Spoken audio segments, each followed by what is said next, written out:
நல்ல தகப்பனே, எங்கள் சர்வ வல்லமை உள்ள ஆண்டவரே, இந்த அருமையான நேரத்திற்காக உமக்கு ஸ்தோத்திரம். உம்முடைய பாதத்திலே உட்கார்ந்து எடுபடாத நல்ல பங்கை பெற்றுக்கொள்ளவும் நீர் எங்களுக்கு தந்திருக்கிற சந்தர்ப்பத்துக்காக நன்றி ஆண்டவரே. எத்தனையோ பேருக்கு கிடைக்காத ஸ்லாக்கியத்தை நீர் எங்களுக்கு தந்திருக்கிறீர் ஆண்டவரே. நீர் எங்களோடு கூட பேசுவீராக, இடைபடுவீராக, உங்களுடைய வார்த்தைகளை அனுப்புவீராக. எங்கள் ஆண்டவர் இயேசுவின் நாமத்தில் பிதாவே, அல்லேலூயா. வெளிப்படுத்தின விசேஷம் 3ஆம் அதிகாரம் 11வது வசனத்தை மீண்டும் ஒரு விசைவாசி. இதோ சீக்கிரமாய் வருகிறேன், ஒருவனும் உன் கிரீடத்தை எடுத்துக்கொள்ளாதபடிக்கு உனக்குள்ளதை பற்றி கொண்டிரு. உன் கிரீடம் அப்படிங்கிறது என்ன? ஆண்டவர் தாம் திரும்பி வரப்போகிறார். அவர் வரப்போவதற்கான அடையாளங்கள் எல்லாம் நடைபெற்று கொண்டிருக்கிறது. ஆண்டவர் வெகு சீக்கிரத்தில் நம்மை அழைத்து கொண்டு போகும்படி வரப்போகிறார். அவர் அதுக்கான அடையாளங்கள் என்னென்னலாம் சொன்னாரோ எல்லாமே நம்ம கண்ணுக்கு முன்னாடி ஒன்றன் பின் ஒன்றாக நடக்குது. அப்படி வரும்பொழுது எல்லாருமே எடுத்துக்கொள்ளப்படுவாங்களா? சர்ச்சுக்குள்ள இருக்கிற எல்லாருமே பரலோகத்துக்கு போவாங்களா அப்படின்னா பைபிள் ஒரு இடத்துலும் அப்படி சொல்லவில்லை. பொதுவாக இன்றைக்கி நமக்கு என்ன ஒரு கருத்து இருக்குன்னா, சர்ச்சுக்குள்ளே வந்துட்டால் கண்டிப்பாக நம்ம என்ன செஞ்சுருவோம், பரலோகத்துக்கு போயிடுவோம் அப்படின்னு ஒரு கருத்து இருக்குது. இன்னும் கொஞ்சம் பேருக்கு இருக்குது, எங்கள் டினாமினேஷனில் இருந்தால் கண்டிப்பாக போயிடுவோம் அப்படின்னு சொல்ல ஒரு நம்பிக்கை இருக்குது. இன்னும் கொஞ்சம் பேருக்கு சில ஊழியங்களை நாம் தாங்கிட்டோம், மிஷினரிகளுக்கு கொடுத்துட்டோம்னா கண்டிப்பாக என்ன செஞ்சுருவோம், வருகையில் போயிடுவோம் அப்படின்றது. இந்த மாதிரி எந்த இடத்துலையுமே பைபிளில் என்ன செய்யலை, ஒரு அஷூரன்ஸ் கொடுக்கல. பைபிளில் கொடுக்குற அஷூரன்ஸே வேறு. ஆனால் இதெல்லாம் செய்யணும். கண்டிப்பாக நீங்கள் ஒரு ஐக்கியத்தில், ஒரு சபையில் நீங்கள் இணைந்திருக்க வேண்டும். ஏன்னா வசனம் சொல்லுது நீங்கள் அப்படி தான் இருக்கணும்னு சொல்லி. சபை கூடி வருவதிலே சிலர் விட்டு விடுகிறது போல நீங்கள் விட்டு விடாதிருங்கள்னு இருக்குது. சபைக்கு போகணும், சத்தியத்தை கேட்கணும், அப்புறம் மிஷினரிகளை தாங்கணும், நீங்கள் ஊழியங்களுக்கு நீங்கள் செய்யணும், ஏழைகளுக்கு செய்யணும். இதெல்லாமே ஓகே தான். ஆனால் இதெல்லாமே செகண்டரி. நாம் ஃபஸ்ட்டு எப்படி இருக்கிறோன்றதான் முக்கியம். முதல்ல நித்திய ஜீவனை சுதந்திரிக்கணும். அதோடு கூட இது வரும்போது அவன் கிரிக்கத்தக்கதான பலன் அவரோடு கூட வருகிறது. ஸோ இப்போ இயேசு கிறிஸ்துவின் வருகையில் நாம் போகணும் அப்படின்னு சொன்னால் என்ன செய்யணும் அப்படின்னு சொன்னால், இயேசு நிறைய காரியங்களை சொல்கிறார். ஜெயம் கொள்ளுகிறவன் எவனோ அவனுக்கு தான் ஜீவ விருட்சத்தின் கனியை புசிக்க கொடுப்பேன், ஜெயம் கொள்ளுகிறவன் எவனோ அவனை ஆலயத்தின் தூணாக்குவேன். இது எல்லாமே சபைக்கு சொல்கிறது. சபையை பார்த்து சொல்கிறாரு, நீங்கள் சக்ஸஸ் பண்ணீங்கன்னா இதெல்லாம் உங்களுக்கு நான் செய்வேன். சபைக்குள்ளே வர்றது சக்ஸஸ் அல்ல, சபைக்கு வந்த பிறகு பண்ணுறது தான் சக்ஸஸ். இப்போ சபைக்குள்ளே கொண்டு வருவது கர்த்தருடைய வேலை. இங்கிருந்து பரலோகத்துக்கு போகிறது நம்மக்கிட்ட நிறைய ஆண்டவர் கிரியைகளை எதிர்பார்க்கிறார். அதில் ஒன்று ஆண்டவர் என்ன சொல்கிறான்னு கேட்டிங்கன்னா, நீங்கள் வாசித்த வசனம் வெளிப்படுத்தல் 3:11, நான் சீக்கிரமாய் வருகிறேன், ஒருவனும் உன் கிரீடத்தை எடுத்துக்கொள்ளாதபடி. கிரீடம் என்பது எதை குறிக்கிறது அப்படின்னு பார்த்தா, லேவியராகமத்தின் புஸ்தகத்தில் 21ஆம் அதிகாரம் 12வது வசனம் வாசிங்க. பரிசுத்த ஸ்தலத்திலிருந்து புறப்படாமலும் தன் தேவனுடைய பரிசுத்த ஸ்தலத்தை பரிசுத்த குலைச்சலாக்காமலும் இருப்பானாக. அவனுடைய தேவனின் அபிஷேக தைலம் என்னும் கிரீடம் அவன் மேல் இருக்கிறதே, நான் கர்த்தர். அப்போ கிரீடம் என்பது எதை குறிக்கிறது? அபிஷேக தைலத்தை குறிக்கிறது. இந்த தலைமையில் இருக்கிற கிரீடம் அபிஷேகம், ஒரு ராஜரீக அபிஷேகம். அதில் 3 முக்கியமான காரியங்களை பார்த்தோம். அதாவது ஆண்டவர் ராஜாவாக அபிஷேகம் பண்ணினார். அப்பொழுது அந்த அபிஷேகமானது அத்தோனியாவுக்கு பதிலாக சாலமோனுக்கு கொடுக்கப்பட்டது. அந்த கிரீடம் சாலமோனுக்கு கொடுக்கப்பட்ட உடனே என்ன நடந்துச்சுன்னு பார்த்தோம். வஸ்தியின் தலையில் இருக்கிற கிரீடம் எஸ்தரின் தலைக்கு போச்சு. அப்பொழுது எஸ்தருக்கு என்ன நடந்தது, வஸ்திக்கு என்ன நடந்தது அப்படின்னு பார்த்தோம். அடுத்தபடியாக சவுலுக்கு ஆண்டவர் அபிஷேகம் பண்ணி இருந்தார். அந்த அபிஷேகம் தாவீதுக்கு மாறி போனது. ஆண்டவர் 2 காரியங்களை வச்சிருக்கிறார். அந்த வசனம் என்ன சொல்லுது? பரிசுத்த ஸ்தலத்திலிருந்து புறப்படாமலும் தன் தேவனுடைய பரிசுத்த ஸ்தலத்தை பரிசுத்த குலைச்சலாக்காமலும் இருப்பானாக. அவனுடைய தேவனின் அபிஷேக தைலம் என்னும் கிரீடம் அவன் மேல் இருக்கிறதே. இது யாருக்கு சொல்லப்பட்டதுன்னு கேட்டீங்கன்னா, ஆசாரியனுக்கு சொல்லப்படுகிறது. அதாவது ஊழியம் பண்றவங்களுக்காக சொல்லப்படுகிறது. அந்த அவங்க மேல இருக்கிற அபிஷேகம் அவங்களுக்கு எப்படி இருக்குதா, ஒரு கிரீடத்தை போல இருக்கிறதாம். ஒரு ராஜாவுக்கு கிரீடம் எப்படி முக்கியமோ அவ்வளவு முக்கியம் ஒரு ஆசாரியனுக்கு அபிஷேகம் முக்கியம். சரி, இதையா நீங்க எங்களுக்கு சொல்றீங்க, நாங்களாம் விசுவாசி தானே அப்படின்னு சொன்னா, ஆண்டவர் உங்களை விசுவாசியாக அழைக்கவில்லை, உங்களை ஒரு அழைப்போடு தான் அழைத்திருக்கிறார். வாசிங்க வெளிப்படுத்தின விசேஷம் 1ஆம் அதிகாரம் 6வது வசனத்தை வாசிங்க. தம்மிடத்தில் அன்பு கூர்ந்து தமது இரத்தத்தினாலே நம்முடைய பாவங்களார நம்மை கழுவி தேவனுக்கு முன்பாக நம்ம நல்லா கவனிங்க, நம்மளை ராஜாக்களும் ஆசாரியரும் ஆக்கின அவருக்கு. அப்ப நம்மளை ஆண்டவர் எப்படி உண்டாக்கி இருக்கிறாரா? ராஜாவும். அப்போ உங்களை கூப்பிடும் போதே எதுக்கு கூப்பிட்டு இருக்கிறாரு அப்படின்னு கேட்டீங்கன்னா, ராஜாக்களும் ஆசாரியருமாய் கூப்பிட்டிருக்கிறார். நல்ல விசுவாசிகள் கவனிங். உங்களுக்கு உங்க லைஃப்ல அழைப்புல நீங்க ரட்சிக்கப்பட்டுட்டேன்னு சொல்றீங்க இல்லையா? ரட்சிக்கப்பட்ட அத்தனை பேருக்கும் 2 வேலை இருக்குது. ஒன்று ஆசாரியத்துவம், இன்னொன்று ராஜரீகம். கிங்டம் அந்த பிரீஸ்ட்ஹுட் அப்படின்னு சொல்லுவாங்க. இது 2மே நீங்க செய்யணும். 2ம் செஞ்சாதான் உங்களுடைய வாழ்க்கை, உங்களுடைய அழைப்பு ஃபுல்ஃபில்மெண்ட் ஆகும். உங்களுக்கு என்ன சொல்லிட்டாங்க அப்படின்னு கேட்டீங்கன்னு சொன்னா, ஊழியம் அழைப்பு இருந்தால் தான் செய்யணும், அழைப்பு இல்லாதவங்க ஊழியம் செய்யக்கூடாது அப்படின்னு சொல்லி உங்களை ஊழியமே செய்ய வேணாங்கிற மைண்ட் செட்டு கொண்டாந்துட்டாங்க. அது உங்களுக்கு வசதியா போச்சு. எப்படி வசதியா போச்சு? வேலைக்கு போகிறோம், சம்பாதிக்கிறோம், நல்லா சாப்பிட்றோம், தசம காணிக்கை கொடுத்துட்றோம், நம்ம வேலை முடிஞ்சிச்சு. அதுக்கப்புறம் என்ன? நாம வேலைக்கு போகணும், உண்மையா இருக்கணும், வேலைக்கு உண்மையா இருக்கணும், அப்படி நம்ம இருக்கோம். இது ராஜரீகத்துக்கான அடையாளம். உங்க வேலைக்கு நீங்க உண்மையா இருக்கிறீங்க. உங்களுடைய இன்னொரு பார்ட், உங்க அழைப்புல உங்களை கர்த்தர் கூப்பிட்டதுல இன்னொரு பார்ட் இருக்கு. அது என்ன பார்ட்னா ஆசாரியத்துவம். அப்போ உங்களுக்கு இந்த ஊழியம் செய்யறதுக்கு, ஆசாரியத்துவம் ஊழியம் செய்யறதுக்கு அழைப்பு தேவையில்லை என்பது வேறு. 2வது, ஊழியம் என்பது உங்கள் மேல் விழுந்த கடமை, டியூட்டி. அத்தனை பேரும் மினிஸ்ட்ரி பண்ணணும். அந்த மினிஸ்ட்ரியை நீங்க பண்ணும்போது எந்த ஊழியத்துக்கென்று கர்த்தர் உங்களை வேறு பிரிக்கிறாரோ அதுதான் ஆரோனை போல அழைக்கப்படுதல். 5 வகையான ஊழியத்தில் ஏதோ ஒன்றுக்கு கர்த்தர் உங்களை தனியாக கூப்பிடுவார். ஆனால் அது வரைக்கும் நீங்கள் செய்ய வேண்டிய சுவிசேஷ ஊழியத்தை செஞ்சுக்கிட்டே இருக்கணும். அது உங்கள் மேல் விழுந்த கடமை. இப்போ நீங்கள் என்ன ஆயிட்டீங்கன்னா, அழைப்பு வரட்டும், அப்புறமா நான் என்ன செய்கிறேன், மினிஸ்ட்ரிக்கு போகிறேன் அப்படின்னு சொல்லிட்டு உங்களுக்கு கொடுக்கப்பட்ட உலக வேலையில் பர்ஃபெக்டாக இருக்கிறீங்க. அதில் நீங்கள் குறை வைக்கல, பர்ஃபெக்ட். ஆனால் பைபிள் சொல்லுது உங்களுடைய அழைப்பில் 2ம் இருக்கு, 2 காரியத்தையும் செய்யுது அப்படின்னு இருக்கு. இப்போ நீங்கள் +2க்கு அல்லது 10த்துக்கெல்லாம் போனீங்கன்னா, இந்த மேக்ஸ், பிசிக்ஸ், கெமிஸ்ட்ரி, பயாலஜின்னு மெயின் சப்ஜெக்ட்னு வச்சுருப்பாங்க. அதுக்கு பேர் என்ன சப்ஜெக்ட்? Main subject. இதுக்கு ஸ்பெஷல் கிளாஸ் வைப்பாங்க, இதுக்கு பயங்கர கோச்சிங் கொடுப்பாங்க, டியூஷன் வைப்பாங்க, எல்லாம் செய்வாங்க. இங்கிலீஷ், தமிழுக்கு ஏதாவது இம்பார்ட்டன்ஸ் கொடுப்பாங்களா? ஆனால் இது 2 ஃபெயில் ஆனால் ஓகேவா? இது எவ்வளவு முக்கியமோ அவ்வளவு முக்கியம் இதுவும் முக்கியம். 2ம் இருக்கு. அதில் கட் ஆஃப் மார்க் பார்க்கும்போது தான் உங்களுக்கு இந்த 4 சப்ஜெக்ட் இம்பார்ட்டன்ட்டே ஒழிய பாஸ் பண்ணுவதுக்கு 6 சப்ஜெக்ட் இம்பார்ட்டன்ட். அதே மாதிரி தான் உங்களுக்கு கிரியைகளை பார்த்து கொடுக்கும்போது கர்த்தர் பார்த்துப்பார் மிச்சத்தை. ஆனால் வருகையில் போகும்போது நீங்கள் எல்லாத்துலேயும் பாஸ் பண்ணியிருக்கணும். உங்கள் அழைப்பில் 2 பார்ட்ஸ் இருக்குது. ஒன்று ஆசாரியத்துவம், இன்னொன்று ராஜரீகம். ஆனால் ஆசாரியத்துவத்துக்கு நீங்கள் என்ன செய்திருக்கிறீர்கள்? இன்னைக்கு இன்னும் கொஞ்சம் நான் ஒரு படி மேலே போய் டீப்பாக சொல்கிறேன். உங்கள் வீட்டுக்கு நீங்கள் தான் ஆசாரியர். உங்களுக்கு ஒரு வீடு இருக்குது இல்லை? அந்த வீடு என்பது ஒரு சபை. அன்னைக்கு சபைகள் வீடுகளில் தான் கூடினாங்க. அந்த சபைக்கு அந்த வீட்டில் இருக்கிற தலைவர் தான் ஆசாரியனாக இருக்கிறார்.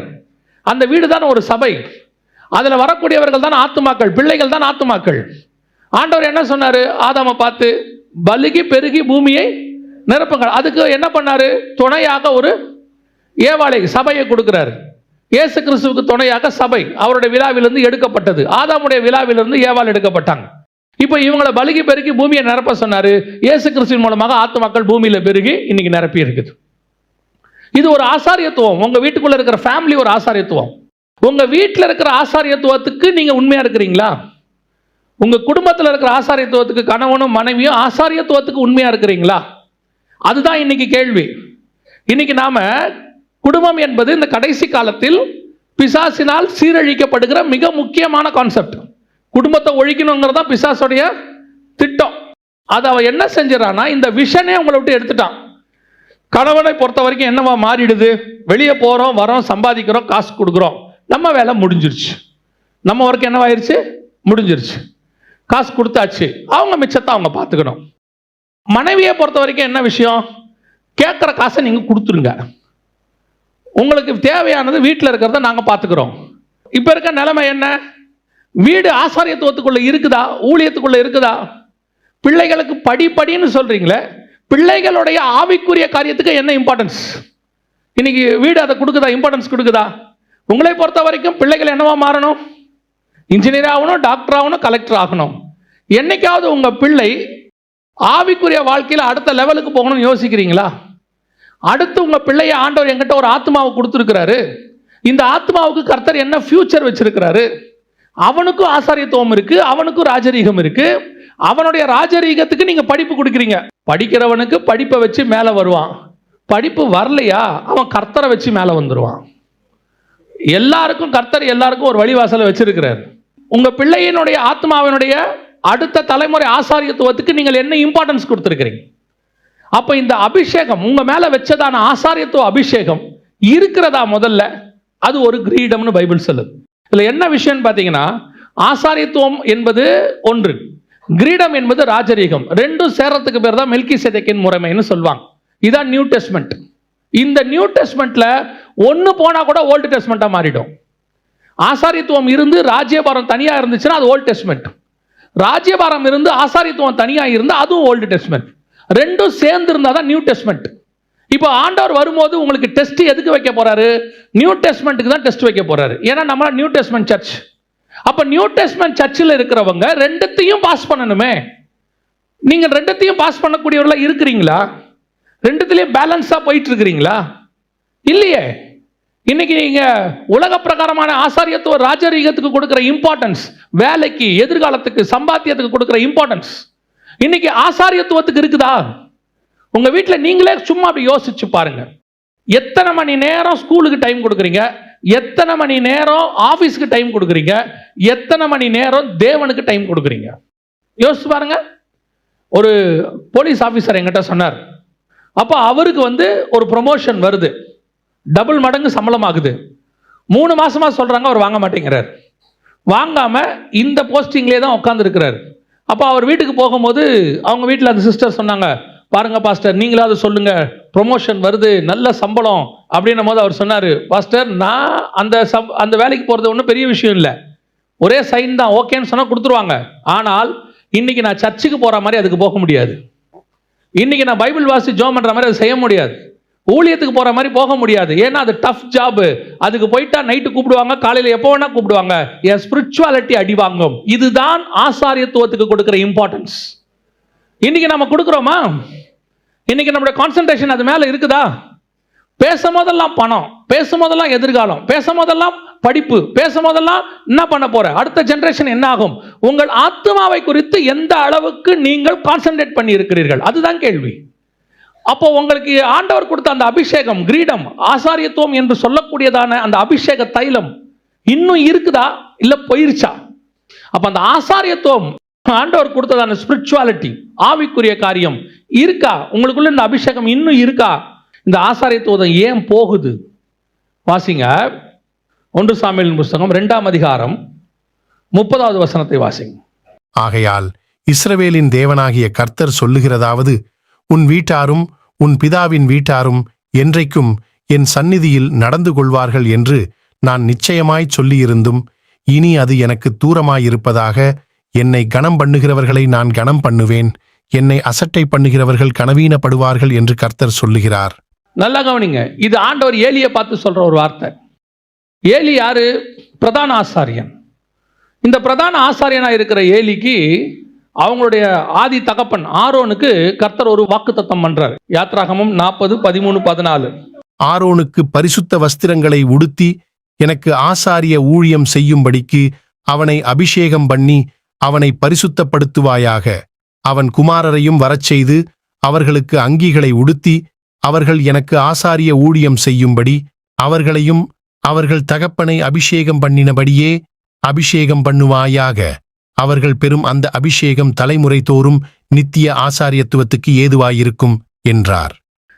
ஆரோனுக்கு ஒன்று சொல்றாரு, உன் மேல ஒரு அபிஷேகத்தை நான் கொடுக்குறேன், அது உன் பையன் பையன் பையன் தலைமுறை தலைமுறை தலைமுறையா அந்த அபிஷேகம் அப்படியே இருக்கும்பா, அது நித்தியமா இருக்கும்பா அப்படின்னு சொன்னார்.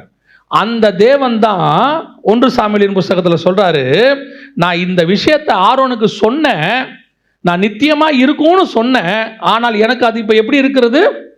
தூரமா இருப்பதாக. அந்த வார்த்தையை நான் தள்ளிடுறேன்பா. உனக்கு கொடுக்கப்பட்ட அபிஷேகம் யார்கிட்ட சொல்றாரு? ஏலி கிட்ட சொல்றாரு.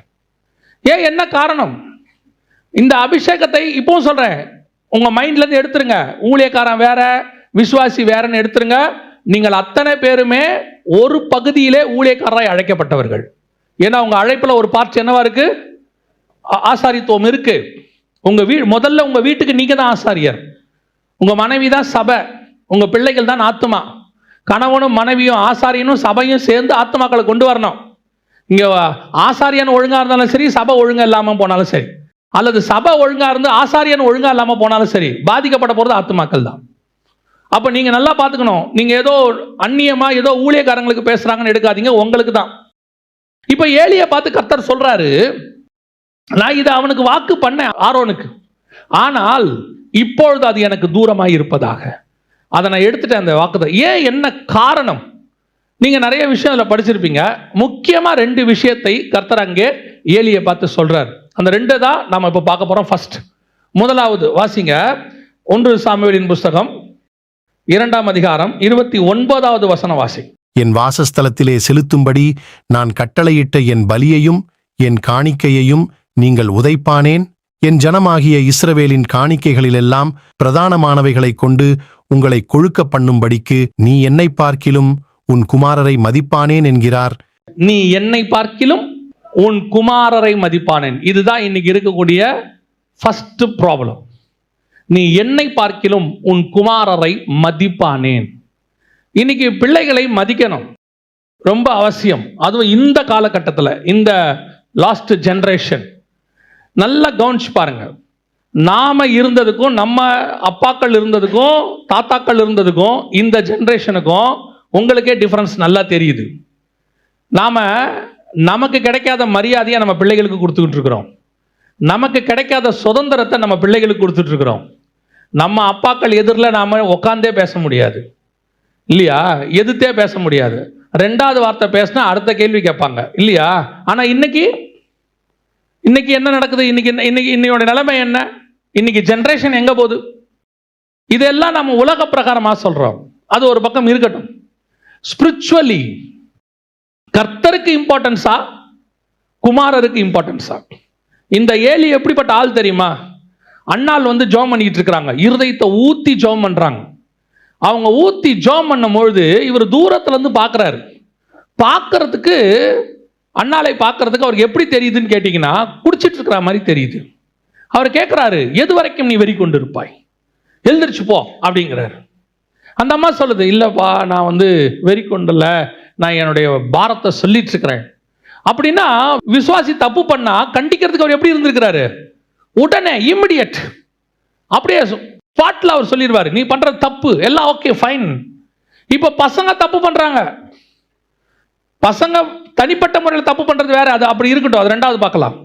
ஸ்பிரிச்சுவலி தப்பு பண்றாங்க. ஃபர்ஸ்ட் பலிபீடத்துக்கிட்ட இருக்கக்கூடியதான அந்த தகன பலி செலுத்துறதுக்கு முன்னாடியே எடுத்துட்டு போயிடுறான் கரிய, காணிக்கையை மிஸ்யூஸ் பண்றான். எல்லாத்தையும் பார்க்கறாங்க. பார்த்தபோது கர்த்தர் எச்சரிப்பு கொடுக்கிறார். எச்சரிப்பு கொடுத்தும் இவன் யாருக்கு இம்பார்ட்டன்ஸ் கொடுக்கிறான்? பிள்ளைகளுக்கு இம்பார்ட்டன்ஸ் கொடுக்கிறான். கர்த்தர் நம்ம கிட்ட எதிர்பார்க்கிற மிக முக்கியமான விஷயம், நல்லா கவனிச்சுக்கொள்ளுங்க. கர்த்தர் உங்களுக்கு பிள்ளையை கொடுத்தது நீங்கள் திருப்பி அவர் கையில் கொடுப்பதற்கு. பிள்ளையை நீங்க நித்தியமா கையில வச்சுக்க போறதே கிடையாது. ஒரு குறிப்பிட்ட காலம் வரைக்கும் பிள்ளை உங்க கையில் இருக்கும். ஒரு குறிப்பிட்ட காலம் வரைக்கும் நீங்கள் பிள்ளைகள் கையில் இருப்பீர்கள். அதற்கு பேரும் 2 பேரும் தனித்தனியாய் பிரிந்து விடுவீர்கள். நான் கல்யாணத்துல சொல்லல, உலகத்தை விட்டு பிரிஞ்சிருவோம். ஒரு சர்டன் லிமிட், 70 பலத்தின் மிகுதினால் 80, அப்புறம் நாம இருக்கவே மாட்டோம், பிள்ளைகள் மட்டும்தான் இருப்பாங்க. அப்போ இந்த பிள்ளைகள் ஒரு டெம்பரவரி, நமக்கு கொடுக்கப்பட்டது ஒரு 30 வருஷம் 40 வருஷம். அந்த பிள்ளைகளை நம்ம இஷ்டப்படி வளர்க்குறோம், நமக்காக செஞ்சிருக்கிறோம், அது நம்ம இஷ்டம். நம்ம என்ன சொல்றோம்? என் பிள்ளை என் இஷ்டம், நான் என்ன வேணாலும் பண்ணுவேன், அது நம்ம வச்சுக்கிறோம். அதுவே முதல்ல மிஸ்டேக். அது கர்த்தர் கொடுத்த சுதந்திரம். கர்த்தர் பரலோகத்துல அந்த பிள்ளையை உங்க கையில கொடுத்துருக்கிறார். என்ன ரீசனுக்கு கொடுத்தாருன்னு நீங்க முதல்ல ஆண்டவரை கேட்கணும். கேட்டுட்டு அதன் அடிப்படையில் பிள்ளையை வளர்க்கணும். பெற்றோர் என்னதுக்காக இருக்கிறாங்க? அவங்களுடைய இஷ்டப்படி, அவங்க சித்தத்தின்படி அவனை வளர்த்து அவங்க இஷ்டப்படி செய்யறதுக்கு இல்ல. கர்த்தர் எனக்கு பிள்ளையை கொடுத்திருக்கிறார், அந்த பிள்ளையை வளர்த்து கொடுன்னு பார்வோனுடைய குமாரத்தை கொடுத்திருக்கிறார். அதை வளர்த்து யார்கிட்ட கொடுக்கிறா? அதை பெற்றெடுத்த தாய்கிட்ட கொடுக்கிறா. அந்த தேவன் அப்படிதான் உங்ககிட்ட கொடுத்திருக்காரு. நீங்க தான் பெற்றெடுத்தீங்க, ஆனா தேவன் உங்களுக்கு கொடுத்தது காரணம் என்ன தெரியுமா? அவருக்கு வளர்த்து கொடுக்கும்படிக்கு. இப்ப நாம அந்த சித்தத்தையே செய்யறது இல்ல. கர்த்தருக்கு இம்பார்ட்டன்ஸ் இல்ல, பசங்களுக்கு இம்பார்ட்டன்ஸ். இன்னைக்கு இன்னும் கொஞ்சம் பேர் இருக்காங்க, பிள்ளைகளை எப்படி பார்க்கறாங்க தெரியுமா? விக்கிரகம் மாதிரி பார்க்கறாங்க. இப்பவும் சொல்றேன், பிள்ளைகள் கர்த்தர் உங்களுக்கு கொடுத்த சுதந்திரம், அதை கர்த்தருக்கு ஏற்றபடி வளருங்கள். கர்த்தர்கிட்ட கேளுங்க, கர்த்தர் கொடுக்கும்போதே கேளுங்க, இது எதுக்கு கொடுத்தீங்க ஆண்டவரே, இந்த பிள்ளையை ஏன் கொடுத்துருக்கிறீங்க, இது எதுக்காக பரலோகம் எனக்கு கொடுத்துருக்குது. பாருங்க, பைபிளில் ஒரு பிள்ளையை கூட ஆண்டவர் சும்மா கொடுக்கல. ஒவ்வொரு பிள்ளைக்கு பின்னாடியே கர்த்தருக்கு என்ன இருந்துச்சு? திட்டம் இருந்துச்சு. உங்களுக்கு கொடுத்த பிள்ளைக்கு பின்னாடியும் திட்டம் இருக்கு. அதை ஆண்டவர்கிட்ட கேட்கணும். நம்ம கேட்கறது இல்லை. பேர் வைக்கும் போதாவது அதை கேட்டுட்டீங்கன்னா நல்லா இருந்திருக்கும். நான் பைபிள்ல இருந்து கற்றுக்கிட்டதை உங்களுக்கு சொல்கிறேன். அவனுக்கு கர்த்தர் வைக்கிற பேர்லையே அவனுடைய லைஃப் ஆண்டவர் சொல்லி வச்சிருப்பார். அதுலேயே நீங்கள் கண்டுபிடிச்சிக்கலாம் அவனை என்னத்துக்காக ஆண்டவர் வச்சிருக்கிறாருன்னு சொல்லி. நம்ம பேரையே மாற்றிடுவோம். நம்ம பல நேரங்களிலே தேவ சித்தம் என்ன என்பதை கேட்கறது கிடையாது. எனக்கு இஷ்டம், ஏன் வாழ்க்கை, ஏன் பையன், ஏன் பொண்ணு. ஆண்டவர் சொல்றாரு, நீ என்னை விட அவர்களை அதிகமாய் நேசிக்கிறாய். ஃபர்ஸ்ட் ப்ரிஃபரன்ஸ் நீ எனக்கு தான் கொடுக்கணும். எங்கிட்ட கேள், ஏன்னா பிள்ளையை கொடுத்தது நான். என்ன கேளு, அவங்கள என்ன வளர்க்கணும் நான் சொல்றேன். நான் என்னுடைய அனுபவத்தில் சொல்றேன். சில பெற்றோருக்கு பிள்ளைகள் இந்த ஸ்கூல்ல படிச்சா தான் கரெக்டா இருக்கும் அப்படின்னு சொல்லி கடனை உடனே வாங்கி அந்த பிள்ளை படிக்கிறதுக்குள்ள இவர் கடன்காரனா மாறிடுறார். ஃபீஸ் கட்ட முடியாம தடுமாறி. நான் ஆரம்பத்தில் ஊழியத்துக்கு வந்த புதுசில் எனக்கு அவ்வளவா செலவு பண்ணுறதுக்கு எனக்கு வழி கிடையாது. அப்போ ஆண்டவர்கிட்ட நான் கேட்டேன், ஆண்டவரே இந்த பிள்ளையை படிக்க வைக்கணும், எங்கே படிக்க வைக்கணும், என்ன படிக்க. எனக்கும் நிறைய ஆசை இருந்துச்சு. இப்பவும் சொல்கிறேன், ஆஸ் அ ஃபாதராக எனக்கு நிறைய ஆசை இருந்துச்சு. என்னுடைய மகளை இப்படி படிக்க வைக்கணும், என் மகனை இப்படி. கர்த்தர் என் மகளுக்கு ஒரு சீட் கொடுத்தாரு. அதை நான் ஃபீஸ் கட்டக்கூடிய அஃபோர்டபுள் ப்ரைஸில் இருக்கக்கூடிய ஒரு காலேஜ். அதை நான் தேடலை, தானாக வந்துச்சு. நான் தேடின காலேஜ் வேறு. 3 வருஷம் பேச்சுலர்ஸ் முடிச்சு, மாஸ்டர்ஸ் முடிச்சு, அதை ஃபீஸ் கட்டுறதுக்கு ஆண்டவர் கடன் இல்லாமல் கட்டுறதுக்கு கர்த்தர் கிருபை தந்தார், எல்லாத்தையும் முடிக்கிறதுக்கு. இப்படி ஒவ்வொரு விஷயத்திலையும் பரலோகம் உங்களோடு கூட உடன் வரும், உங்களுக்கு போதிக்கும், உங்களை நடத்தும். நீங்க அந்த அப்படியே ஆண்டவர்கிட்ட படிக்க வைக்கிறதுல இருந்து ஒவ்வொரு காரியத்தையும் கேட்டு பாருங்க. உங்க பிள்ளைகளை பரலோகம் டேக் கேர் பண்ணி நடத்தும். உங்களுக்கு அது பேர்டனாவே இருக்காது. பிள்ளைகள் ஆசீர்வாதம் தானே, பிள்ளைகள் கர்த்தர் கொடுக்குற ஆசீர்வாதம் தானே. அப்ப அதோட வேதனை வரக்கூடாது இல்ல? அப்படித்தானே பைபிள் சொல்லுது. கர்த்தர் ஆசீர்வாதத்தோட என்ன பண்ண மாட்டார்? வேதனையை கூட்ட மாட்டார். ஏன் பிள்ளை வளர்க்கறதுக்கு உங்களுக்கு இவ்வளவு வேதனையா இருக்குது? படிச்சு முடிக்கிறதுக்குள்ள போதும் போதும் ஆகுதுங்கிறாங்க. ஏன் உங்களுக்கு போதும் போதும் ஆகுது? உங்க நோக்கம் என்ன? உங்களுடைய காரியம் என்ன? நீங்க உங்க இஷ்டப்படி நடத்திட்டீங்க எல்லாத்தையும். அதனுடைய விளைவு என்ன? ஃபீஸ் கட்ட முடியல, படிக்க வைக்க முடியல, எப்படி இதுக்கப்புறம் என்ன செய்யறதுன்னு முடியல. அவன் போறான், அவன் போய் பாதியிலே நிறுத்திட்டு வந்துடுறான் படிக்கிறத. இது நிலைமையில பிள்ளைகளுக்கு தேவ சித்தத்தை தாண்டி போய் எங்கெங்கயோ போய் இன்னைக்கு பிள்ளைங்கள்லாம் கொலாப்ஸ். பெற்றோர் இப்ப புலம்புறாங்க, என்ன செய்யலாம், ஏது பண்ணலாம். நன்றாய் கவனித்துக் கொள்ளுங்கள். உங்கள் பிள்ளைகளை கையில வாங்குற அன்னையிலிருந்து ஆண்டவர்கிட்ட கேட்டுக்கிட்டே இருக்கணும், இவங்களை என்ன பண்ணணும், நான் என்ன செய்யணும், எனக்கு எதுக்கு கொடுத்தீங்க. அவங்களுக்கு வைக்கிற பேர்ல இருந்து கர்த்தரை கேட்கணும், என்ன பண்ணணும்னு சொல்லுங்கன்னு. இன்னைக்கு நமக்கு நிறைய ஆசை இருக்குது, அதுல எந்த மாற்று கருத்தும் இல்லை. நம்ம ஆசையெல்லாம் போடுறதுக்கு பிள்ளைகள் கிடையாது. நமக்கு ஆசை, என் பிள்ளையை அப்படி கொண்டாடணும், இப்படி கொறணும். அதனுடைய விளைவு என்ன? தேவ சித்தத்தை தாண்டி போயாச்சு, தேவ சித்தத்தை விட்டு அகைன்ஸ்டா போயாச்சு. இப்ப நாளைக்கு பிள்ளை தேவனுக்கு அகைன்ஸ்டா நிக்குது. இப்ப பாருங்க, ஆண்டவர் கொண்டு போய் ஒரு காலேஜில் உங்க பிள்ளையை படிக்க சொல்றாரு. அந்த காலேஜுக்கு நீங்க போனீங்கன்னா அதை சுத்தி இருக்கிற ஆட்களையும் கர்த்தர் உங்க பிள்ளைக்கு ஏற்ற மாதிரி செட் பண்ணி வச்சிருப்பாரு. கர்த்தர் சொல்லுகிற இடத்தில் பிள்ளை இருந்தால் எங்கேயுமே கெட்டு போகாது. அது தானியேல் பாபிலோன்ல இருக்கிறதுக்கு சமம். கர்த்தர் பத்திரமாய் பாதுகாக்க வல்லமை உள்ளவராய் இருக்கிறார். கர்த்தர் உங்களுக்கு பிள்ளைய பேர்டனா கொடுக்கல, பிளஸ்ஸிங்கா கொடுத்திருக்கிறார். ஆனால் நீங்கள் நேசிக்க வேண்டியது முதல்ல காட, முதல்ல ஆண்டவருக்கு இம்பார்ட்டன்ஸ். பிள்ளையை விக்கிரகமா மாத்தாதீங்க. இன்னைக்கு என்ன சொல்றாங்க, பிள்ளைகள் எல்லார விட மேல, தேவனை விட மேல. எப்படி தெரியுமா? சர்ச்சுக்கு பிள்ளை வரதில்லை, சர்ச்சுக்கு பிள்ளை வரதில்லை. எங்கன்னு கேட்டு பாருங்க. இன்னைக்கு எக்ஸாமுக்கு ஸ்பெஷல் கிளாஸ் வச்சிருக்காங்க. உங்க பிள்ளைகளை கர்த்தருக்கு முன்பாக first preference to the God. இது கடைசியில என்ன ஆக்கிருச்சு தெரியுமா? ஏலியினுடைய ஆசாரியத்துவத்தையே தூக்கிருச்சு. ஆண்டவர் சொல்றார், நீ எப்ப என்னோட உன் பிள்ளையை அதிகமாக நேசிச்சியோ. ஆபிரகாமுக்கு என்ன டெஸ்ட் வச்சார் தெரியுமா? நம்ம எல்லாருக்கும் தெரியும். ஆனா அந்த டெஸ்ட் வைக்கும் போது அவர் சொல்ற வார்த்தை தான் ரொம்ப இம்பார்ட்டன்ட். 22ஆம் அதிகாரம் ஆதியாகமத்தில் 1 சொல்லுவாரு. அந்த டெஸ்ட் வைக்கும் போது ஒன்று சொல்லுவார். என்ன வார்த்தை சொல்லுவாருன்னா, அப்பொழுது அவர், உன் புத்திரனும் உன் ஏகசுதனும் உன் நேசகுமாரனுமாகிய ஈசாக்கை நீ இப்பொழுது அழைத்துக் கொண்டு மோரியா தேசத்துக்குப் போய் அங்கே நான் உனக்கு குறிக்கும் மலைகள் ஒன்றின் மேல் அவனை தகனபலியாக பலியிடு என்றார். உன்னுடைய அன்பான பையனை எனக்கு தான்றார். கேட்கும் போதே டெம்ப்ட் பண்றாரு. அவனை கேட்கும் போது உன் பையனை கொடுப்பான்னு கூட கேட்கல. ஒரே ஒரு பையன் வச்சிருக்கல, ரொம்ப நேசிக்கிறல்ல, அவனை கொடுத்துரு. அந்த இடத்துல நல்லா கவனிச்சு பாருங்க. ஆபிரகாம் துக்கம் அடைந்தான்னு இருக்கவே இருக்காது. ஆபிரகாம் வேதனை அடைந்தான்னு இருக்காது. ஆனா இஸ்மவேலை அனுப்ப சொல்லும் போது ஆபிரகாமுக்கு எப்படி இருந்தது? துக்கமாய் இருந்தது. ஆனா இங்க ஆண்டவருக்கு கேட்கும் போது அவனுக்கு ஒரு துக்கமும் இல்லை. அவனுக்கு நல்லா தெரியும், இதை கொடுத்தவர் இவனை என்ன செய்ய வேண்டும் என்றும் அவர் ரெடி பண்ணி வச்சிருப்பார். இவனை மரித்தாலும் உயிரோடு கொண்டு வர அவரால் முடியும். கர்த்தருக்கு கொடுக்கறதுக்கு அவனுக்கு துக்கமே கிடையாது. கர்த்தருக்கு கொடுக்கறதுக்கு அவனுக்கு வேதனை கிடையாது. இன்னைக்கு கர்த்தருக்கு கொடுக்கறதுக்கு உங்களுக்கு பையனை கொடுக்க உங்களுக்கு சந்தோஷமா, பொண்ணை கொடுக்க சந்தோஷமா? ஊழியத்துக்கு போலாம்ப்பா, முதல்ல படிச்சுட்டு தான் ஊழியத்துக்கு வரணுங்கிறது நல்லது, வேணான்னு சொல்லல. ஆனா நீங்க படிப்பா அவனுக்கு என்னப்பா கொடுக்குறீங்கன்னா சேஃப்டியா கொடுக்குறீங்க. நாளைக்கு ஒருவேளை ஊழியத்துல ஒண்ணும் இல்லாம போயிட்டா வேலையாவது இருக்கும். கர்த்தர் கேட்கும் போது பையனை ஊழியத்துக்கு கொடுக்குற இன்ட்ரெஸ்ட் இருக்குதா? என்னைக்காவது உங்க ஒரு சிலர் தவிர என்னைக்காவது உங்க பிள்ளைய ஊழியத்துக்கு ஒப்பு கொடுத்துருக்கிறீங்களா? ஆனா நான் உங்களுக்கு ஒன்று சொல்லுகிறேன், செல்வ சீமானாய் இருந்த ஆபிரகாம் தம்முடைய பிள்ளையை எந்த துக்கத்தோடும் தேவனுக்கு தரவில்லை. அவன் சந்தோஷமாய் கொண்டு போய் கொடுத்தான்.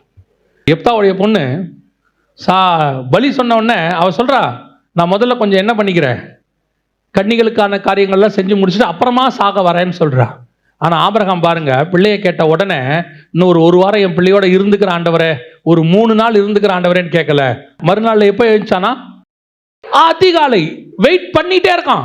எப்ப கர்த்தருக்கு கொடுக்கலாம். நாளைக்கு கேட்டார் ஆண்டவர், டிலே பண்ணவே வேண்டாம், நாளைக்கு காலையில as soon as possible எழுந்திருச்சான். ஏர்லி மார்னிங் எழுந்திருச்ச உடனே கர்த்தர் கொண்டு போயிட்டான். இதுதான் கர்த்தருக்கு பிள்ளையை கொடுத்தல். நல்லா தெரிஞ்சுக்கொள்ளுங்க, இன்ஜினியரா இருக்கிறவனோ டாக்டரா இருக்கிறவங்களோ பரலோகத்துக்கு போவாங்கிறது கன்ஃபார்ம் இல்லை. ஆனால் பிள்ளையை ஊழியத்துக்கு ஒப்பு கொடுத்தீங்கன்னா உங்க பிள்ளையை ஹெவன்லி கவர்மெண்ட்டுக்கு ஒப்பு கொடுத்துருக்கிறீங்க. நீங்க ஹெவன்லி கவர்மெண்ட்டுக்கு ஒர்க் பண்ண ஒப்பு கொடுத்துருக்கிறீங்க. இன்னைக்கு பிள்ளைகளை எப்படி நேசிக்கிறோம்? கர்த்தரை விட அதிகமாக நேசிக்க தொடங்கிட்டோம். கர்த்தருக்கே கொடுக்க மாட்டோம். நாம தேவனுக்கு கொடுப்பதுக்கு ரெடியா இருக்கணும். எந்த நேரத்திலும் சரி, ஃபர்ஸ்ட் ப்ரிஃபரன்ஸ் காட், ரெண்டாவது தான் பிள்ளை. இந்த ஆர்டரை மாற்றக்கூடாது. சில நேரத்தில் பிள்ளைகள் உங்களை புரிஞ்சுக்க மாட்டாங்க. நீங்கள் காடுக்கு கொடுக்குற இம்பார்ட்டன்ஸ் அவங்களுக்கு கொஞ்சம் கோபம் வரும். அவங்களே சொல்லுவாங்க, எங்கள் அப்பா அம்மாவுக்கு எங்கள் மேலே பாசமே இல்லை, ஆண்டவர் ஊழியன் ஓடுறாங்க, கர்த்தருக்கு தான் இம்பார்ட்டன்ஸ் கொடுக்குறாங்க, எங்களுக்கு கொடுக்கறதில்லன்னு சொல்லுவாங்க. அதை பற்றி கவலையே படாதீங்க. ஒரு நாள் உங்கள் நீதி அவர்களுக்கு முன்பாக தெரியும். ஒரு நாள் அவங்க சொல்லுவாங்க, எங்கள் அப்பா அம்மா நீதிமானாக இருந்தார்கள், அவர்கள் எங்களை கர்த்தருக்குள் வளர்த்தார்கள். ஒரு ஊழியக்காரர் அவருடைய சாட்சி புக்கில் எழுதியிருக்கிறாரு, காலையில் பைபிள் வாசிக்காட்டி அவங்க வீட்டில் டிஃபனே தரமாட்டாங்களாம். சாப்பாடு பிரேக்ஃபாஸ்ட் கிடையாது, காலைல பைபிள் வாசிச்சாதான் பிரேக்ஃபாஸ்ட். அப்போ ஒரு நாள் சொன்னாராம், நான் இன்னைக்கு பைபிள் வாசிக்க மாட்டேன் அப்படின்னு. அவங்க சொன்னாங்களா, உனக்கு பிரேக்ஃபாஸ்ட் கிடையாது. உடனே அவர் சொன்னாராம், பார்ப்போம். மத்தியானம் வரைக்கும் வாசிக்கலையாம், மத்தியானம் சாப்பாடும் கிடையாது. சாயங்காலம் வரைக்கும் பைபிள் வாசிக்கலையாம். அவங்க அம்மா சொன்னாங்களா, நைட்டும் சாப்பாடு கிடையாது.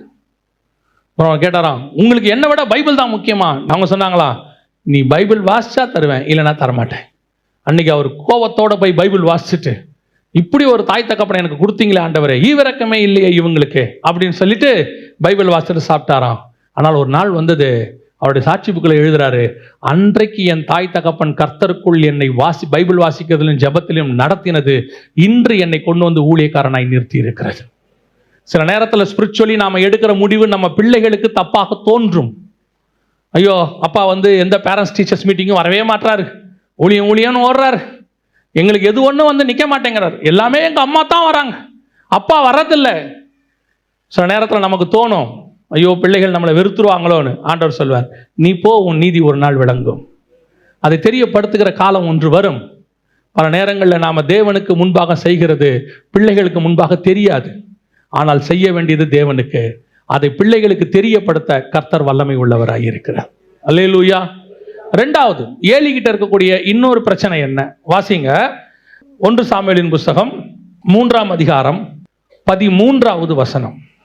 அவன் குமாரர் தங்கள் மேல் சாபத்தை வரப்பண்ணினதை அவன் அறிந்திருந்தும் அவர்களை அடக்காமல் போன பாவத்தின் நிமித்தம். ஆசாரித்துவத்தை மொத்தமா தூக்குனதுக்கு ரெண்டாவது ரீசன் என்ன தெரியுமா? அவன் தப்பு செய்யறான்னு தெரியுது, காடுக்கு விரோதமா போறான்னு தெரியுது, அவன் பலிபீடத்துக்கிட்ட தப்பு செய்யறான்னு தெரியுது, கர்த்தருக்கு விரோதமான காரியங்களில் அவன் நடக்கிறான்னு தெரியுது. ஆனால் அவர்களை அவன் அடக்கவில்லை. ஆனா அண்ணால பேசும்போது நல்லா பேசினான், பிரதான ஆசாரியனா இருக்கும்போது நல்லா பேசுறான். ஆனா இங்க பிள்ளைகள் தேவனுக்கு விரோதமாய் போகும் பொழுது அவர்களுக்கு என்ன இல்லை? அடக்காமல் போனது நிமித்தம். இந்த ஜெனரேஷன் எப்படின்னு கேட்டீங்கன்னா, அவன் வந்து ஃப்ரெண்ட்லியா இருக்க விரும்புறான். ஏன்னா அவன் பார்க்கறான், இந்த ஜெனரேஷன்ல எல்லாரையும் பார்க்கறான், ஃப்ரெண்ட்லியா இருக்க விரும்புறான். அப்பா கிட்ட நல்லா ஜாலியா பேச விரும்புறான், அம்மா கிட்ட ஜாலியா பேச விரும்புறான். அப்பா எப்படிப்பட்டவரா இருக்கிறாரு? சில அப்பாக்கள் எப்படி இருக்கிறாங்கன்னா, அவங்க அப்பா கிட்ட எப்படி இருந்தாரோ அப்படித்தான் பையன் நம்ம கிட்ட இருக்கணும்னு நினைக்கிறாங்க. அப்போ இந்த ஜெனரேஷன் கிட்ட நீங்க பழகும் போது பெற்றோரை கொஞ்சம் என்ன செய்யுங்க, கொஞ்சம் ஃப்ரெண்ட்லியா இருங்க. இது நீங்க கொஞ்சம் அட்ஜஸ்ட் பண்ணணும் பெற்றோர். ஆனா அதே நேரத்தில் ஸ்பிரிச்சுவலி ராங்கா போகும்போது கண்டிக்க வேண்டியது உங்களுடைய வேலை. You must spiritually. இன்னைக்கு என்ன நடக்குது? பைபிள் வாசிக்க மாட்டேறான், ஜெபம் பண்ண மாட்டேங்கிறான், சர்ச்சுக்கு வர மாட்டேங்கிறான். அதெல்லாம் யார் மம்மி வருவா, போர் அடிக்குது அப்படிங்கிறான். நீ வந்து தான் ஆகணும்னு சொல்லணும். Spiritually you must. உங்க பிள்ளைய நீங்க வந்து கண்டிப்பா தான் வைக்கணும், சொல்லணும். இப்படித்தான், இதான் நாங்க இப்படித்தான் இருக்கணும். அதை செய்யாத பட்சத்தில் உங்கள் அபிஷேகம் போகும் என்று வேதம் சொல்லுது. இன்னைக்கு நாம எங்க மிஸ்டேக் பண்றோம் தெரியுமா? அடக்க வேண்டிய இடத்துல அடக்க மாட்டோம், அடக்கக்கூடாத இடத்துல என்ன பண்ணிட்டு இருக்கிறோம்? அடக்கிட்டு இருக்கிறோம். அடக்க வேண்டிய இடம்னு ஒன்று இருக்கு, அதை கண்டிப்பா அடக்கணும். அடக்கக்கூடாத இடம்னு ஒன்று இருக்கு, அதை அடக்கக்கூடாது. ஏன்னா இப்போ தண்ணி இருக்குது, தண்ணியை எங்க அடக்கணும்? குழாயில கண்டிப்பா என்ன செஞ்சிடணும்? தண்ணியை மூடி வைக்கணும். மூடி வச்சா தான் அது வேஸ்ட் ஆகாம இருக்கும். அதே நேரத்தில் ஆறு ஊத்து வருது பார்த்தீங்களா, அதை என்ன பண்ணக்கூடாது? அடக்கக்கூடாது. அடக்கினீங்கன்னா ஊத்து போயிடும், தண்ணி இல்லாமல் போயிடும். வி மஸ்ட் நோ எங்க அடக்கணும், எங்க அடக்க. சில நேரத்தில் பிள்ளைகளுக்கு சில சுதந்திரம் கொடுக்க வேண்டி இருக்கு, இந்த ஜெனரேஷன் கொடுக்க வேண்டி இருக்கு. சில இடத்துல பிள்ளைகளை கண்டிப்பாக என்ன செய்யணும்? பிடிக்க வேண்டி இருக்கு. குதிரை வண்டி ஓட்டுறவனை பாருங்க, யாருமே இல்லைன்னா நல்லா குதிரையை அடிப்பான், வேகமா ஓட்டுவான். அதே நேரத்தில் சில இடத்துல கடிவாளத்தை பிடிச்சி என்ன செய்வான்? இழுப்பான். வேகமா ஓட்ட வேண்டிய இடத்துல வேகமா ஓட்டணும், கடிவாளம் பிடிச்சி இழுக்கிற இடத்துல கடிவாளம் இழுக்கணும். இன்னைக்கு இருக்கிற பெற்றோருக்கு இது தெரிய மாட்டேங்குது. ஏன்னா நம்ம 2000க்கு முன்னாடி பார்த்த பெற்றோர் வேற, இப்ப பார்க்குற பிள்ளைகள் வேற. இது ரெண்டும் குவைட் ஆப்போசிட் ஜெனரேஷன். இப்ப நீங்கள் தான் இதை என்ன செய்ய வேண்டி இருக்கிறது? மிகச் சரியாக ஹேண்டில் பண்ண வேண்டியிருக்கு. அவங்கள ஃப்ரெண்ட்லியா நடத்துங்க, ஸ்ட்ரிக்டா நடத்த வேண்டிய இடத்துல ஸ்ட்ரிக்டா நடத்துங்க. எங்க ஸ்ட்ரிக்டா நடத்தணுமோ அதுல நடத்துங்க, எங்க ஃப்ரெண்ட்லியா நடத்தணுமோ அதுல ஃப்ரெண்ட்லியா நடத்துங்க. இல்லைன்னா கஷ்டம். இன்னைக்கு அதன் மூலமாக என்ன ஆகுது? உங்கள் மேலிருந்து உங்கள் பிள்ளைகளுக்கு வர வேண்டிய அபிஷேக தைலம் வரல, உங்களுக்கு அப்புறம் அவன் ஸ்பிரிச்சுவாலிட்டியில இல்ல. இப்ப யோசிச்சு பாருங்க, உங்க அளவுக்கு உங்க பிள்ளை ஸ்பிரிச்சுவாலிட்டியில இருக்குதா? நீங்கள் 18 வயசுல இயேசுவை ஏற்றுக்கொண்ட போது உங்களுக்குள்ள இருந்த தேவனுடைய அன்பு, அந்த வைராக்கியம் உங்க பிள்ளைகளுக்குள்ள இருக்குதா? இருந்தால் உங்கள் அபிஷேகம் அவர்கள் மேல வந்துருச்சுன்னு அர்த்தம், கர்த்தர் நடத்த தொடங்கிட்டாருன்னு அர்த்தம். இல்லைன்னா அபிஷேகத்துல ஏதோ செயின்ல மிஸ் ஆகுதுன்னு அர்த்தம். அதை சரி பண்ண வேண்டிய இடத்துக்கு நீங்க வந்துட்டீங்க. உட்காந்து பிள்ளையோட பேசுங்க, சொல்லுங்க இந்த மாதிரி எவ்வளவு இம்பார்ட்டன்ட்னு சொல்லுங்க, சர்ச்சுக்கு வர்றது எவ்வளவு முக்கியம்னு சொல்லுங்க, கூட்டிட்டு வாங்க. ஆரம்பத்தில் அப்படித்தான் இருக்கும். ஒரு இடத்துக்கு போகும்போது ஒரு தாய் வந்து சொன்னாங்க, என் மக ரூமை விட்டே வர மாட்டேங்கிறா, வெளியவே வர மாட்டேங்கிறா, 8வது படிக்கிற 10வது படிக்கிற பிள்ளை ரூமை விட்டே வர மாட்டேங்குது, எத்தனையோ மாசமா ரூம்குள்ளே இருக்கு, பாஸ்டர் நீங்க ஜோம் பண்ணுவீங்களா? அப்ப அந்த சர்ச்சு பாஸ்டர் கிட்ட முதல்ல கேட்டேன், இப்படி சொல்றாங்க என்னன்னு. அப்ப அந்த பாஸ்டர் சொன்னாரு, நீங்க அந்த பிள்ளைகிட்ட போய் முதல்ல பேசுங்க, உங்களுக்கு உண்மை தெரியும்னு சொன்னார். சரி, நானும் அந்த பாஸ்டரும் அந்த பிள்ளைகிட்ட போய் அப்புறம் உட்கார வைக்கும் போது பாஸ்டர் சொன்னாரு, அந்த பிள்ளைகிட்ட தனியா பேசுங்க, எங்க அம்மா வச்சுக்கிட்டு பேசாதீங்க. அப்போ அந்த பிள்ளையை கூப்பிட்டு உட்கார வச்சு, ஏமா நீ ரூமை விட்டே வெளியே வர மாட்டேங்கிறேன்னு சொன்னா, அந்த பிள்ளைய அந்த அளவுக்கு ஆக்குனதே அந்த அம்மா தான். இப்ப அந்த பிள்ளை ஓசிடி ப்ராப்ளத்தில் இருக்குது. அந்த பிள்ளைய அவங்க டார்ச்சர் பண்ணி அது கடைசியில் ரூம் அவுட்டே வெளியே வர மாட்டேங்குது. இன்னைக்கு இதுதான் சிச்சுவேஷன். நீங்கள் பிள்ளையை எங்க எப்படி, அந்த அம்மாவுக்கு சர்ச்சுக்கு பிள்ளையை அனுப்புறதுக்கு பயம், மீட்டிங்க்கு அனுப்புறதுக்கு பயம். ஆனால் அந்த அம்மாவுக்கு பிள்ளையை வச்சுக்கிட்டு அவங்க கூட எங்கே வேணால் கூட்டிகிட்டு போகிறதுக்கு சந்தோஷம். இன்றைக்கி அந்த பிள்ளை ஓசிடி பிரச்சனையில் இருக்குது. எதுக்கு சொல்கிறேன்?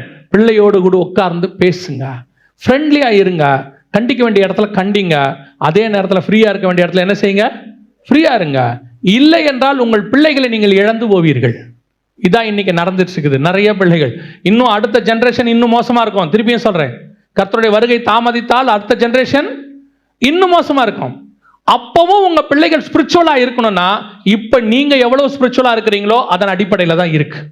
உங்கள் மேலே உள்ள அபிஷேகம் தான் உங்கள் பிள்ளைக்கு போகும். வெறும் படிப்பு அபிஷேகத்தை தராது. படிப்பு தேவனுக்கு கீழ்ப்படுகிற கீழ்ப்படிதலை தராது. படிப்பு பணம் கொடுக்கும், புகழ் கொடுக்கும், வீடு கொடுக்கும். ஆனால் ஸ்பிரிச்சுவாலிட்டியை தேவனுக்கிட்ட இருந்து நீங்க தான் உங்க பிள்ளைக்கு வாங்கி கொடுக்கணும். அந்த பொறுப்பை கர்த்தர் உங்களுக்கு தான் கொடுத்திருக்கிறார். ஒருவேளை நீங்க பணம் கொடுக்காட்டி கூட உங்க பிள்ளையால் சம்பாதித்துக் கொள்ள முடியும். ஆனால் உங்களுக்குள்ள இருக்கிற அபிஷேகத்தை நீங்கள் மட்டும்தான் உங்கள் பிள்ளைக்கு கொடுக்க முடியும். You must be very careful. இன்னைக்கு நீங்க ஸ்பிரிச்சுவாலிட்டிக்கு இம்பார்ட்டன்ஸ் கொடுக்காதனுடைய விளைவு உங்க பிள்ளையை உங்களால் அடக்க. நீங்க என்ன நினைக்கிறீங்க தெரியுமா? நடந்த ஒரு சம்பவத்தை நான் உங்களுக்கு சொல்றேன். ஒரு சிங்கிள் பேரண்டா இருக்கிறவங்க ஒரு நாள் அந்த பிள்ளையோட பேசிட்டு இருக்கிறாங்க. பேசிட்டு இருக்கும்போது அந்த மகள் அந்த தாய்க்கு கீழ்ப்படியலை, பயங்கரமா பேசிட்டு இருக்காங்க. அப்படி பேசுறாங்க. கடைசியில் அந்த அம்மா அழுதுகிட்டே போறாங்க. அழுதுகிட்டே போகும்போது நான் அதை பார்த்துக்கிட்டே இருக்கிறேன். இப்போ நான் ஆண்டவர்கிட்ட கேட்குறேன், ஏன் ஆண்டவரே, இந்த அம்மா கஷ்டப்பட்டு கணவன் இல்லாமல் இந்த பிள்ளையை வளர்க்குது, ஆனால் இந்த பிள்ளை அந்த அம்மாவுக்கு கீழ்ப்படிய மாட்டேங்குது, என்ன காரணம்? ஆவியானவர் சொல்கிறாரு, முதல்ல அவங்க அம்மா எனக்கு கீழ்ப்படியணும், அப்போ தான் அவ பிள்ளை அவங்களுக்கு கீழ்ப்படியும். நீ வேதத்தை மறந்தால் நான் உன் பிள்ளைகளை மறப்பேன். நீ தேவனுக்கு கீழ்ப்படியாமல் உன் பிள்ளைகள் உனக்கு என்ன செய்யாது? கீழ்ப்படியாது. உங்களுக்குள்ள இருக்கிற அபிஷேகம் தான் உங்க பிள்ளைக்கு போகும். நாம சரியில்லாமல் நம்ம பிள்ளைகள் கண்டிப்பாக என்ன ஆகாது? சரியாகாது. அதையும் தாண்டி அது சரியா இருக்குதுன்னா கர்த்தருடைய பெரிய கிருபை. அல்லேலூயா. முதலாவது, உங்களுக்குள்ள உள்ள அபிஷேகம் போகாதபடிக்கு பார்த்துக்கணும். ஏலியோடைய அபிஷேகம் போயிருச்சு. அடுத்து, அபிஷேகம் ஒரு ஊழியக்காரன் மேல இருந்து எதனால போகிறது? வாசிங்க 2 பேதுருவின் புஸ்தகம் 2ஆம் அதிகாரம் 15-16 வாசிங்க. செம்மையான வழியை விட்டு தப்பி நடந்து பேயோரின் குமாரனாகிய பிலேயாமின் வழியை பின்பற்றி போனவர்கள். அவன் அநீதத்தின் கூலியை விரும்பி தன்னுடைய அக்கிரமத்து நிமித்தம் கடிந்து கொள்ளப்பட்டான். பேசாத மிருகம் மனுஷர் பேச்சை பேசி தீர்க்கதரிசியினுடைய மதிகேட்டை தடுத்தது. அப்போ பிலேயாம் 2வது ஊழியக்காரன். பிலேயாமை பற்றி பைபிளில் வாசிச்சு பாருங்க. அவனை மாதிரி ஒரு தீர்க்கதரிசி கிடையவே கிடையாது. எப்பேற்பட்ட தீர்க்கதரிசி தெரியுமா? 2 சம்பவத்தில் நீங்கள் பார்த்தீங்கன்னா பிலேயாமை பற்றி அப்படி ஒரு காரியம் வருது. ஒன்று வாசிங்க, என்னாகமத்தின் புஸ்தகம் 24ஆம் அதிகாரம் 17வது வசனத்தை வாசிங்க.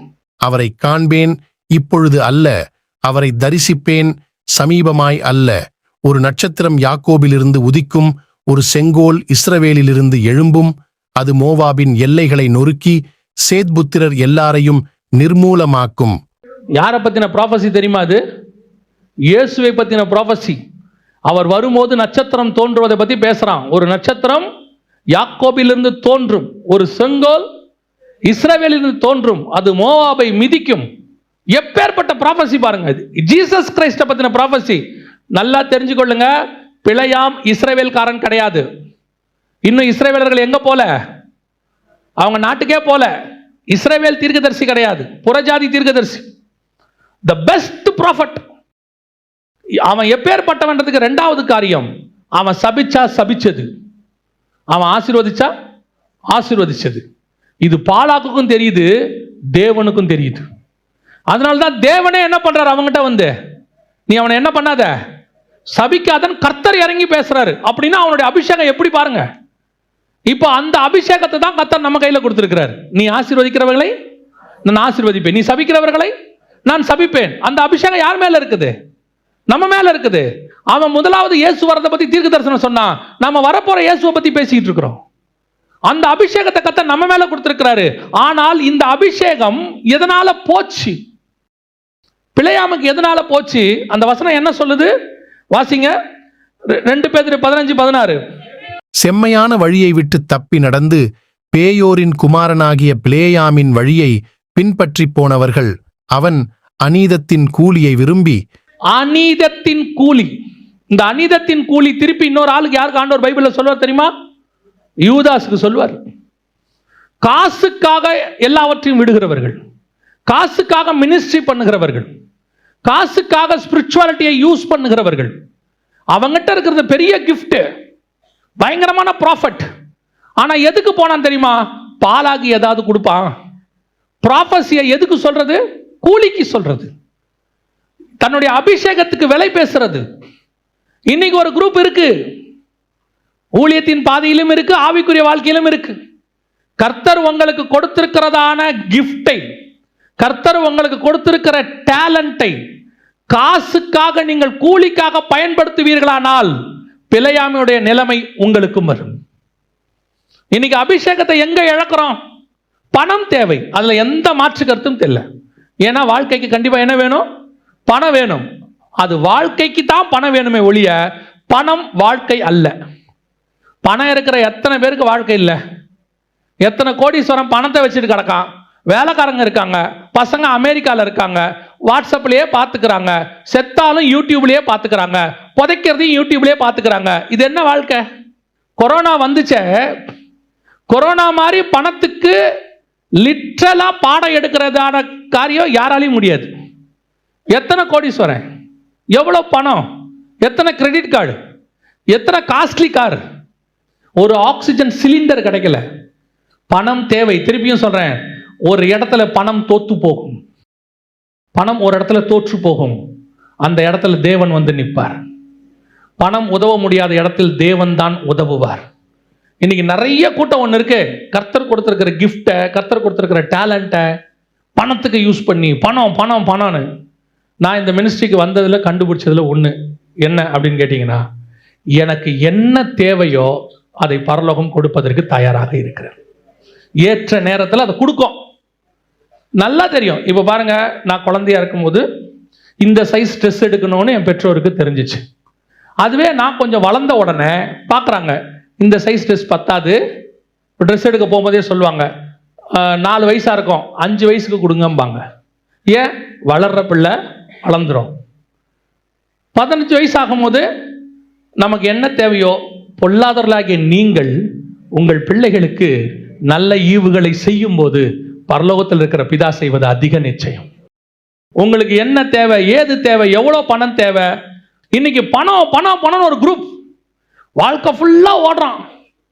58 60 வரைக்கும் ஓடி சம்பாரிச்சு எல்லாம் சேர்த்து வச்சுட்டு என்ன பண்ண போற?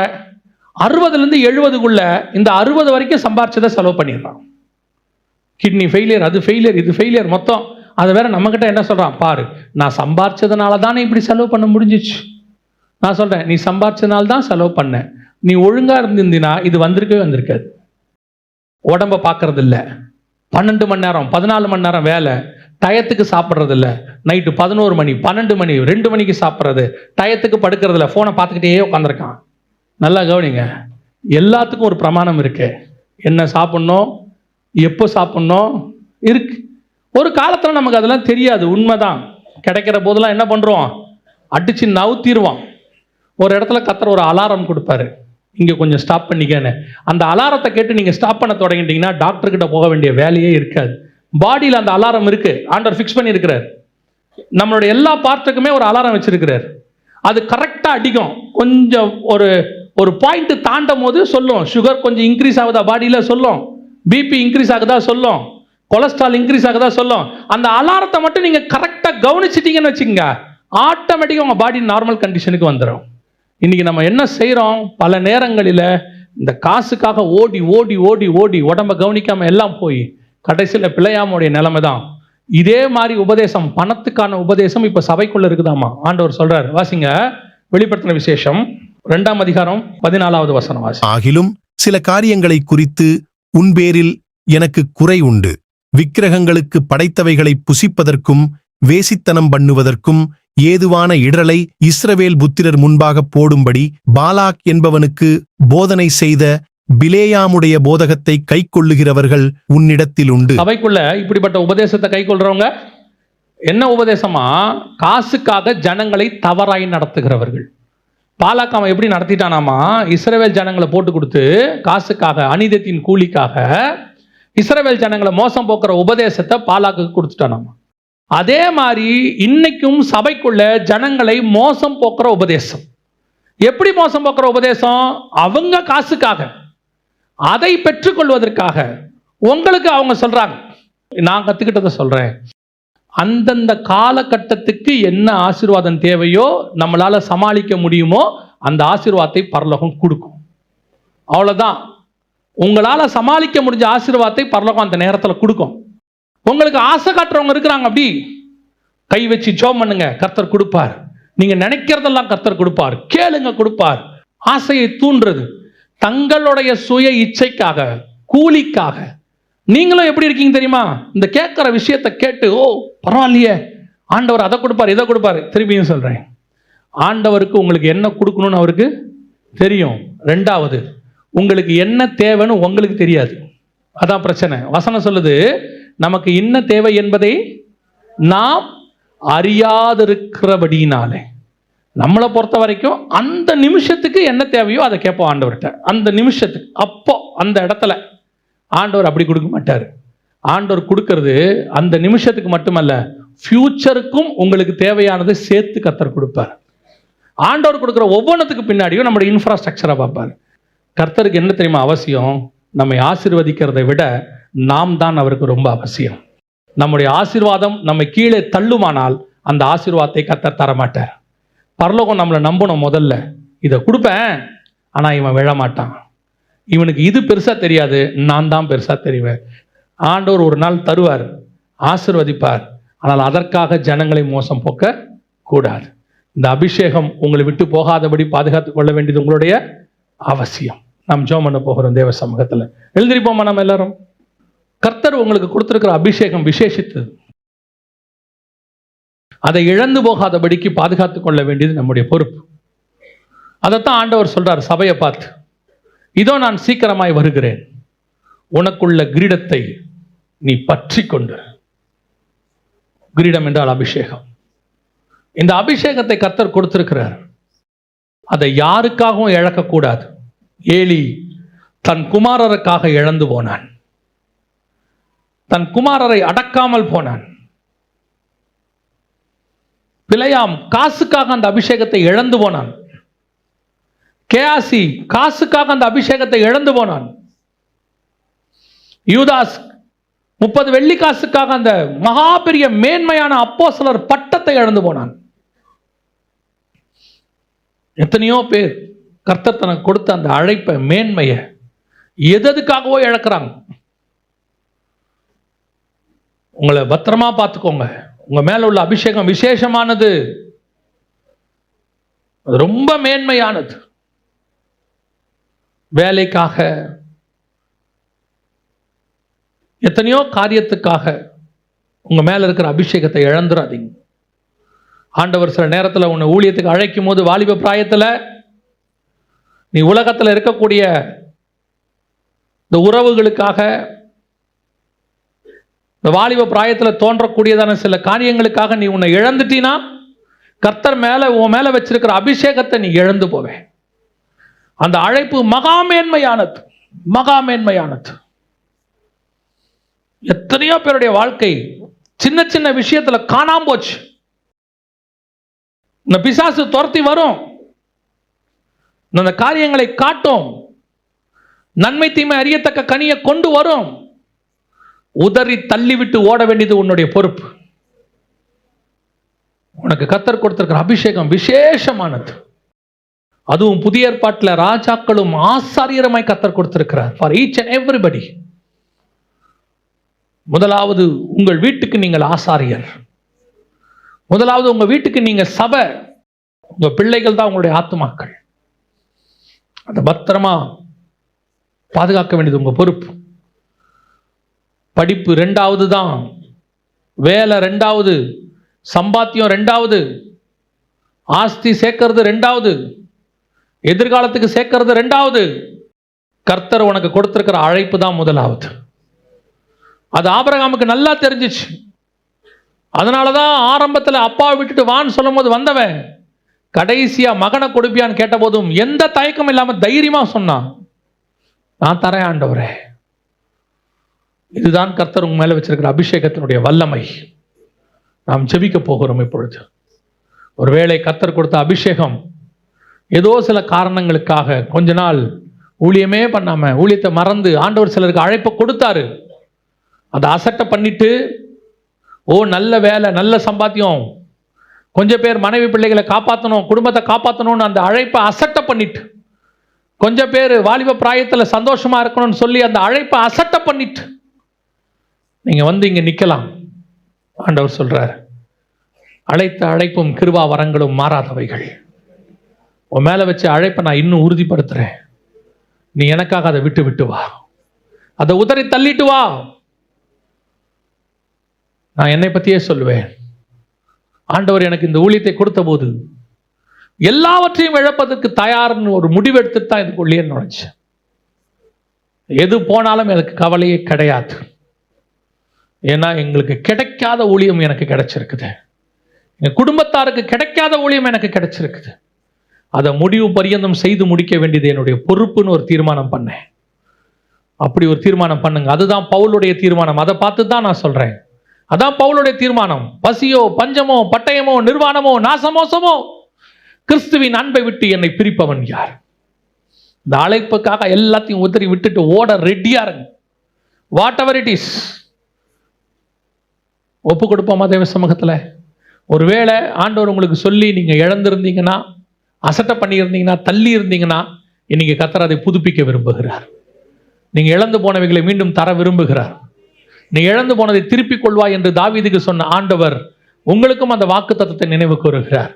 ஒருவேளை கர்த்தருக்கு சித்தமானால் வருகிற வருஷம் நீ இழந்து போனவைகளை திருப்பிக் கொள்ளுகிற வருஷமாக இருக்கும். இதுவரைக்கும் நீ இழந்தவைகளை எல்லாம் திருப்பிக் கொள்ளுகிற வருஷமாக இருக்கும். ரெண்டத்தனையை கர்த்தர் தருகிற வருஷமாக இருக்கும். ஆனா கர்த்தர் உங்ககிட்ட சில சாக்ரிஃபைஸ் கேட்கிறார், சில காரியங்களை விட விரும்புகிறார். அதை வச்சுக்கிட்டே நீ இதை செய்ய முடியாது.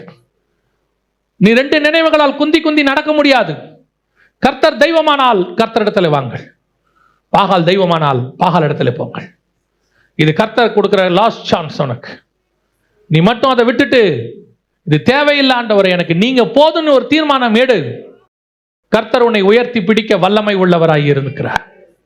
ஒப்பு கொடுப்போமா? அப்படி ஒப்பு கொடுக்க விரும்புறவங்க, கர்த்தர் உங்களோட பேசினார்னா மட்டும் உங்க கரங்களை தேவனுக்கு நேராக உயர்த்தி ஆண்டவர்கிட்ட சொல்லுங்க, ஆண்டவரே எனக்கு நீர் கொடுத்ததை நான் புதுப்பித்துக் கொள்ள விரும்புகிறேன். என்னை நான் உமக்கோடு ஒரு விசை இன்னுமே நான் புதுப்பித்துக் கொள்ள வருகிறேன். ஒப்பு கொடுப்போமா தேவ சமூகத்தில்?